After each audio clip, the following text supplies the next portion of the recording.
Welcome to the Works podcast. Today I am being joined by a very talented actress. Her name is Emma Littig, and she's got a brand new movie in the works that she's trying to get funded. So let's hear what's going on. Emma, what you got going on for us? Yes, I got some very exciting news. I've recently been cast in this film. It's called Living for Her. It's really cool. It's a short film right now. That's what we're sort of doing our crowdfunder for. And it's about these two women, Cassidy and Emily. They actually meet in the 1700s and they fall in love. And then unfortunately, Cassidy passes away, and their love is so strong for each other that they actually get reincarnated into these different timelines in the future. But the thing that makes this interesting and a little unique from most like reincarnation love stories is they don't actually remember what happened in the previous lifetimes. Oh, So they'll interesting. like live their lives It's as just kind of like people. destined to be, right? Yeah, and then once they meet each other again, they remember everything. And when you say it's a short film right now, but does this have any potential to grow into something larger? I'm glad you asked. It actually does. So, based on our crowdfunding efforts, if we raise a certain amount, I believe it is 4,500, we can get the short filmed. And then if we raise about 80,000, we can actually go ahead and get the green light to do the pilot episode. And basically, for everyone who's either new to film or is just hearing about it, basically, if you have a proof of concept, which this will be, you can then market it towards studios like Amazon, Warner Brothers, Netflix, and sort of show them the journey. And if they like it, it'll get pitched as a limited series, which is something that's so cool and exciting. Very cool, very cool. So, how long have you been involved with this project? Yeah, I've been involved for a hot minute. I auditioned. I feel like it was eons ago. It was such a long time ago that I auditioned for this. And Rebecca, the director, I auditioned for her trilogy series, and she just has been, giving me stuff to audition for left and right. She's very busy. And she had me audition for this, and I was really excited. And then I feel like it was 3 months ago, she offered me the role, which is really cool. And she told me, Very we're exciting. gonna do a Kickstarter and see what happens. And she told me there was lots of potential for growth with this project and asked if I was comfortable with that. I was like, of course. I love when my projects get spin-offs and things like that. So it's really cool and awesome to be part of. So now, which character did you say you're playing again? You're playing Emily or Cassie? Emily. And so, like, go into this character a little bit because you're so excited about this. I mean, tell me about Emily. Like, who is this person? Yeah, so she is an herbalist. She's a healer. Definitely a little bit of a people pleaser, which I can attest to being a little bit myself. But Aren't we all in this industry? exactly, exactly. But yeah, she's really down to earth, grounded. When it comes to terms of sexuality, like that's something, especially in the 1700s, like you get nailed to the stake, burnt for being a witch, for being queer, for being all these things. So she definitely keeps that part of herself um close and doesn't let that many people know that side of her, since Hmm. she just honestly wants to help people at the end of the day and doesn't want that to be a part of that. But when she meets Cassidy, she really feels like she can be herself with her. Oh, I love that. And, it's so nice also kind of seeing like queer representation like throughout the eons. I think that's a Exactly. really cool idea because we've always existed. And even if people don't want us to believe that. Um, so like, what would you compare this idea to? Is there any movies that you would like, any filmmaker making a pitch deck knows that they have to compare this to some other movie that exists at some other point. What would you say this is most like? I would say Agatha all along. It has lots of similar Okay. elements to that. Um, and that movie's done really well. And Do you ever hear of the movie called The Fountain?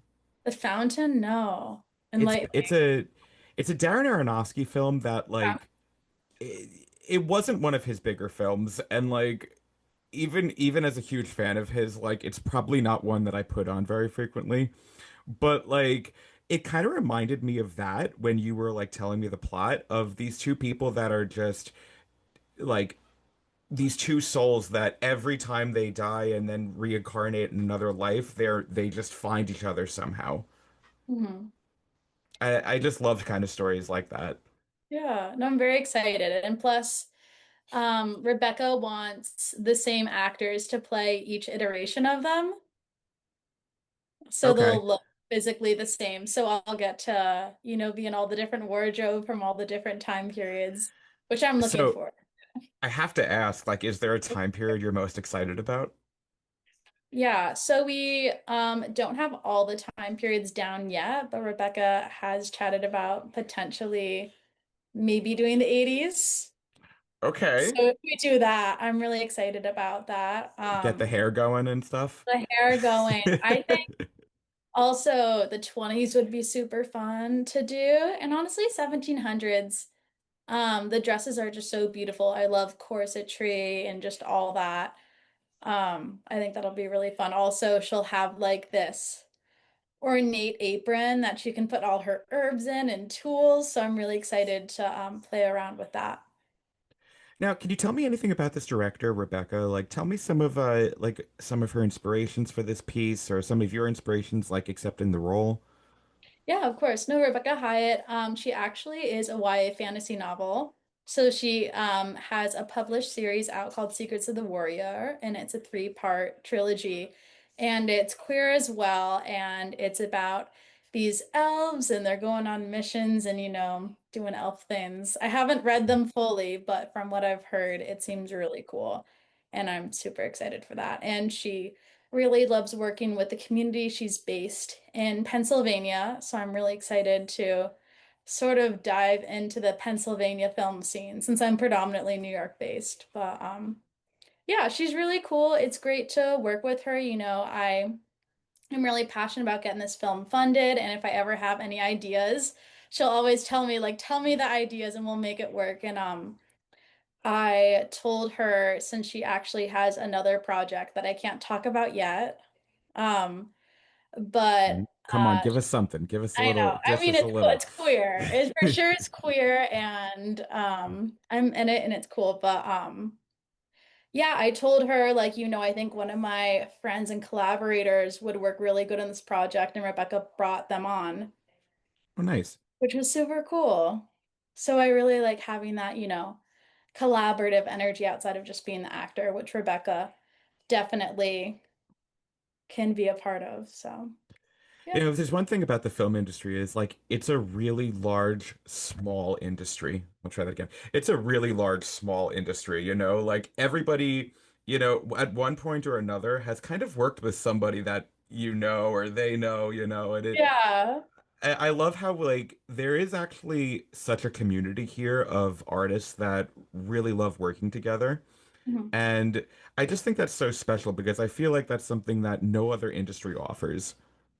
Oh, of course. I feel like whenever I'm on set, if I meet someone that I get along with, we'll network, we'll exchange Instagrams, and we'll have 20 mutuals or something like that of actors Yep. that we've worked with. So I love having that community and people that I know I like working with. I'll tell a director, I'll be like, hey, you need this slot filled. I know a few people, and it always makes the set feel lighter. So I'm curious, like, how long have you been working in the film industry? How long have you been working actress? Yeah, so professionally, I've been working for about 10 years. But acting has always been a part of my life. I've always enjoyed it. But yeah, when I was in college, I went to school in New Hampshire. Since if I went to school in New York, I know I just want to work like crazy and not do any schoolwork. That's So the I was life like, of a New Yorker. I have to get that education like out in the middle of nowhere. But during the summers and whenever I had a break, I was always trying to get on set and just on backstage, just looking for stuff left and right, short films, student films. And yeah, during the earlier stages of my career, we actually, we had COVID. So that definitely changed the film industry and then also the writer strike and actor strike. So I was Oh out on yeah. the picket line for a hot minute. Um, yeah. I'm curious, there's a lot of talk about AI right now and kind of a lot of the threats to our industry. Have you noticed a slowdown at all this year? A little bit. Yeah. I mean, a lot of people keep on saying, like industry is more dead. I think it fluctuates. Also, it fluctuates from an actor's perspective of what the industry is looking for. Mm, Like I have a specific type, I can't play everything. And mm. let's say for someone that works in crew, like it doesn't matter what they look like, just the skill sets. But for Sure, me, 100%. it's so based on appearance. So sometimes I'll be booking a lot, and my other actor friends that have very different types than me won't be booking as much, and vice versa. So Mm. I do think my view on if the industry's picked up or not is slightly skewed. But from what I've heard from the ether, it seems like there's been less. Look, as long as you're working, that makes me happy. You Yeah, know, I mean, uh, I'm trying, I'm hustling out there. so like talk about like, being a working actress, like what is it like jumping from like one headspace of a character to the next, sometimes like really quickly? When you like get book one gig and then all of a sudden you have to switch over and become a different character entirely. What is that switch over like? Yeah, for me, the switchover, it used to be sad saying goodbye to characters. So that used to be really hard since I would really connect with them or vibe with them. But I feel like the more that I've done it, it's become easier. Um, Especially, once you wrap and everything's good to go and there are no reshoot days.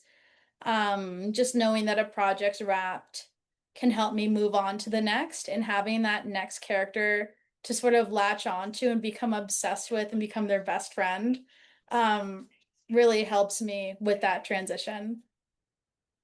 So when you're talking about like taking on a new role, let's even go with Emily right now.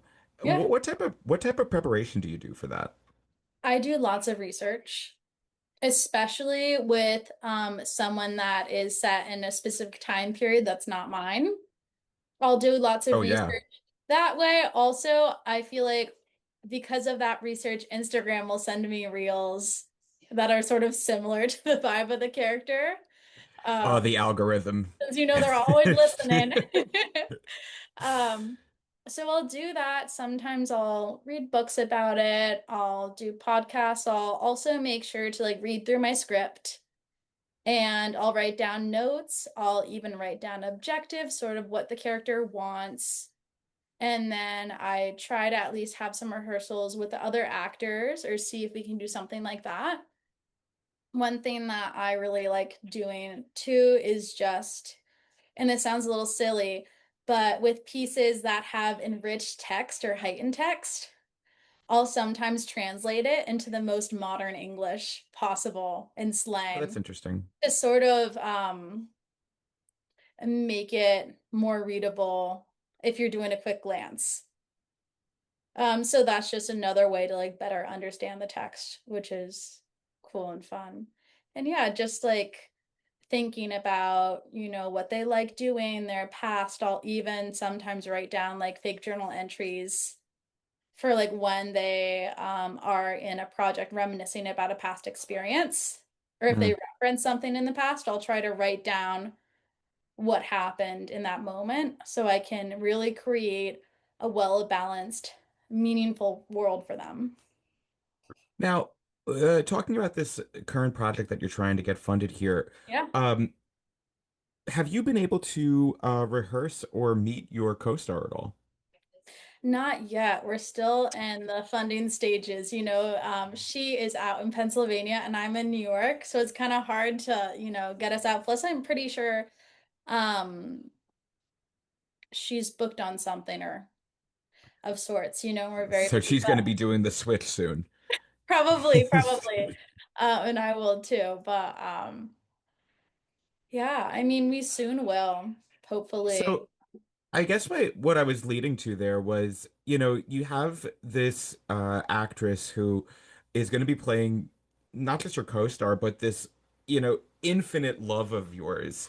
Yes. how do you develop like on-screen chemistry with somebody? You know, sometimes when you don't even have that much time to rehearse it with them, you know, how do you develop that type of bond that translates over the camera? Of course, for me, it used to be hard, but over the years it gets easier.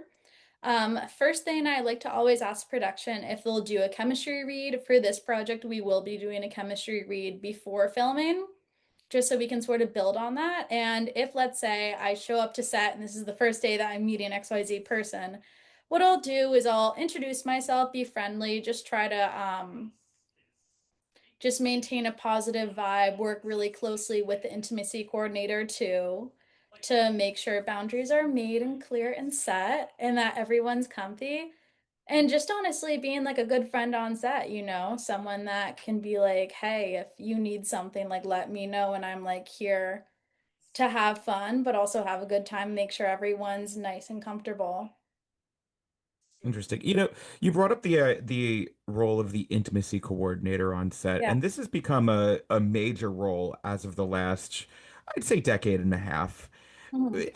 How do you feel working with an intimacy coordinator on set? You know, because like I feel like that's kind of like an obscure idea for somebody outside of the Of industry. course. You Yeah. know, what is that exactly like?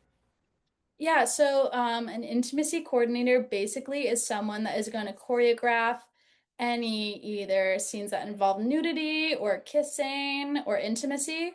So basically, what their job is, some people say their job is just to make sure everyone's feeling safe, but they do more than that. They actually are going to be working with the director to choreograph it. They have an extensive knowledge and training of how to choreograph stuff in a safe way, and that makes everyone feel comfortable. They know a lot about specific angles with the body and Hmm, making sure that you're able to convey those stories. And then outside of just working and rehearsing with the actors, they also make sure all the crew knows what's going on today, since they need to be made aware as well. right, So of it's not course. just for the actors or just for the director. It's to make sure that for these very vulnerable moments, everyone feels comfortable to do their job the most efficiently. Hmm. You guys have a Kickstarter up for this short film. By the way, what is the name of this short film? Living for her. Okay, so you guys have a Kickstarter up for this short film, Living for Her. You guys have 17 more days left on it. Where can people find it? And what are the goals that we're trying to hit right now?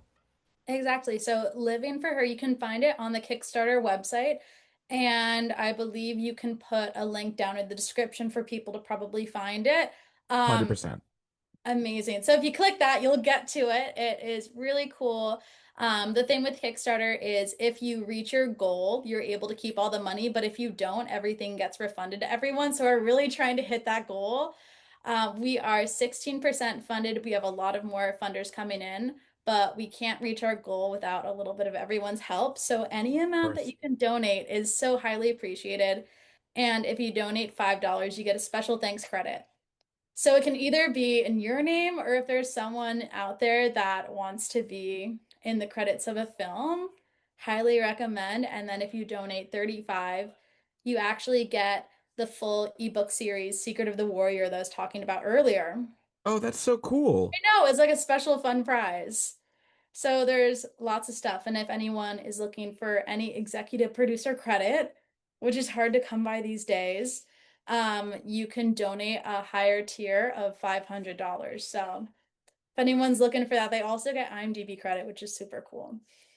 Yeah, well, anyone in the indie space knows how difficult it is to crowdfund and get people to invest in a project. But I wish you guys sincerely all the best, because it sounds like you have a great project here. And I know you, Emma, for a long time now. I know that you are constantly grinding and trying to get work out there. So I'm just looking forward to see what you put on screen.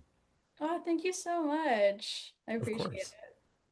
it. You could find Emma at all of the links below. I'm going to post her socials in the description. And of course, donate to this Kickstarter because you got to support independent artists right now. It can't all just be Marvel and Mario Brothers. So please follow the link in the description, donate to their short film, Living for Her, and stay tuned with Emma and see all the amazing work that she's putting out there because she's just one of the many artists that I've worked with and known for years now that um, deserves your attention and deserves, at least $5. So check him out, and I'm looking forward to seeing this film. Amazing. Thank you, Emma, for being on the show. Of course, thank you so much for having me. Thank you very much.